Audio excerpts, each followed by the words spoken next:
What is cancellation of debt income when debt is forgiven? I'm Aaron Hall, a business attorney in Minnesota. You can learn more about me at aaronhall.com. And this video is subject to the disclaimer, which is linked in the description below. All right, cancellation of debt income. What is it? Well, imagine that you have a credit card and you have spent $50,000 on that credit card. Maybe you took a trip and you put the airline tickets on it. Maybe you bought some products. Whatever it is, you spent $50,000 on that credit card. Well, time goes by and you can't pay that bill. And the credit card company comes calling, collection agency gets involved. And at the end of the day, because you have no money and you can't pay that bill, the only way you can do it is if you borrow some money from your parents.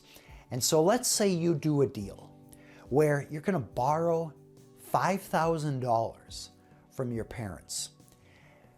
And you have offered to pay $5,000 cash, and the credit card company in exchange will wipe out $45,000 of debt.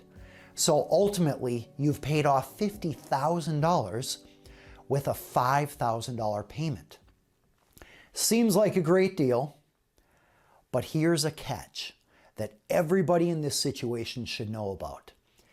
The IRS considers this cancellation of debt income, which is subject to income tax on your tax return each year. This $45,000 of debt that was forgiven is considered income to you. Here's why. It helps to understand the background behind this. You got $50,000 worth of value when using a credit card. You only paid $5,000 for it when you eventually paid that credit card bill. So of $50,000, $5,000 you paid for, which meant you got $45,000 of value without paying for it. You got $45,000 of wealth, $45,000 worth of goods or services. That is subject to income tax. Now, there are some exceptions. Let's talk about those. When is that money not subject to income tax? Well, for one, bankruptcy. If you file for federal bankruptcy, you don't have to pay income tax on debt that was forgiven. There are a couple other examples though.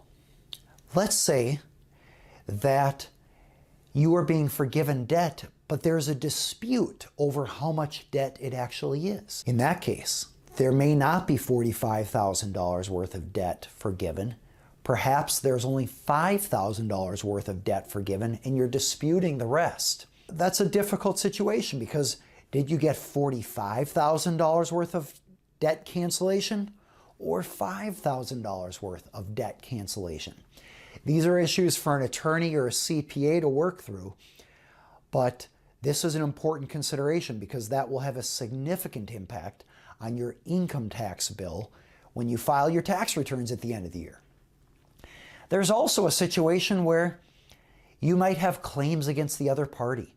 So unlike the credit card scenario, let's say two business owners are fighting and one says, hey, I'm going to relieve you of $100,000 worth of debt, but you have to agree not to sue me for copyright infringement. Well, that is a mutual release of claims. And in that case, you may not actually have cancellation of debt income because there were claims forgiven or canceled on both ends. So how you characterize a settlement agreement is so important. We've just touched on the issues here so you can spot them to address with your attorney or CPA.